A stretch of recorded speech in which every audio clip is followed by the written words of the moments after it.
अजा एकादशी व्रत कथा। प्राचीन समय में अयोध्या नगरी के महान सम्राट हरिश्चंद्र राज्य किया करते थे। सत्य और धर्म के पालन में वे अद्वितीय थे। किंतु उनके जीवन में एक समय ऐसा भी आया जब उन्हें अपने वचन की रक्षा के लिए अपार कष्ट उठाने पड़े। वचन निभाने के कारण उन्हें अपना राज्य, महल और समस्त वैभव त्यागना पड़ा। यहाँ तक कि उन्होंने अपनी धर्मपत्नी और पुत्र को भी बेच दिया और स्वयं श्मशान भूमि में एक दारुण जीवन जीने लगे।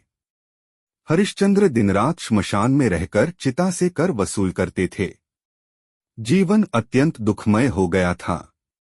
उनकी धर्मपत्नी तारामती अपने पुत्र रोहिताश्व के साथ पराये घर में दासत्व का जीवन बिता रही थीं। एक दिन श्मशान में ही हरिश्चंद्र का मन अत्यंत व्याकुल हो उठा। वे सोचने लगे कि जीवन में कितना दुख और अपमान झेलना पड़ रहा है।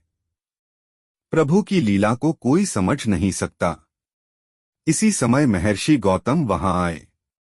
उन्होंने हरिश्चंद्र की करुण अवस्था देखकर कहा, राजन, दुखी मत हो। यदि तुम प्रभु से मुक्ति और सुख की कामना करते हो तो भाद्रपद मास के कृष्ण पक्ष में आने वाली अजा एकादशी का व्रत करो।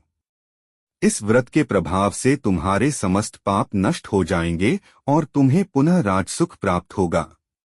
महर्षि गौतम के वचनों ने हरिश्चंद्र को नया उत्साह दिया। उन्होंने निश्चय किया कि वे अजा एकादशी का व्रत अवश्य करेंगे। तत्पश्चात भाद्रपद कृष्ण पक्ष की दशमी तिथि के दिन उन्होंने व्रत का संकल्प लिया। एकादशी के दिन उपवास करके रात्रि जागरण किया और द्वादशी को नियमपूर्वक ब्राह्मणों को दान देकर व्रत का पारण किया। व्रत के प्रभाव से उनके जीवन में अद्भुत परिवर्तन हुआ।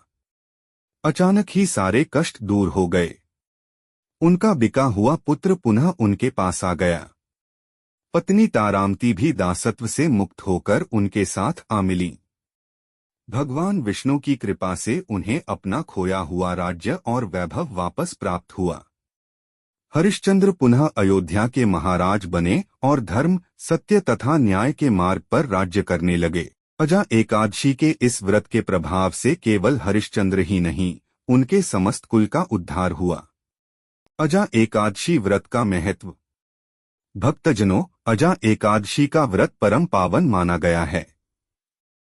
इस व्रत को करने से मनुष्य के समस्त पाप नष्ट हो जाते हैं और उसे विष्णु लोक की प्राप्ति होती है। शास्त्रों में कहा गया है कि इस व्रत का फल हजारों वर्षों तक किए गए यज्ञ, दान और तपस्या से भी अधिक श्रेष्ठ है। अजा एकादशी का व्रत अत्यंत सरल है। दशमी तिथि के दिन ही संकल्प लेकर व्रती को एकादशी पर उपवास करना चाहिए।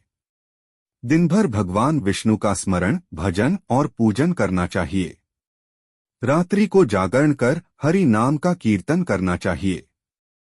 द्वादशी के दिन ब्राह्मणों को दान देकर अन्न और जल ग्रहण कर व्रत का पारण करना चाहिए। इस व्रत का नाम अजा इसलिए पड़ा क्योंकि इसके प्रभाव से अजा अर्थात जन्मों जन्मों के पाप भी नष्ट हो जाते हैं।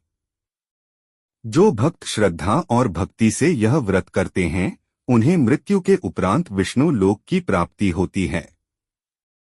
वे कभी दुर्गति को प्राप्त नहीं होते। भगवान श्री कृष्ण ने स्वयं युधिष्ठिर महाराज से कहा है कि हे धर्मराज, अजा एकादशी का व्रत करने वाले भक्त को सभी प्रकार के सुख और ऐश्वर्य प्राप्त होते हैं। अतः हे भक्तजनों, जो मनुष्य अजा एकादशी का व्रत श्रद्धा और विश्वास से करते हैं वे निश्चित ही पाप मुक्त होकर भगवान विष्णु की परम कृपा को प्राप्त करते हैं।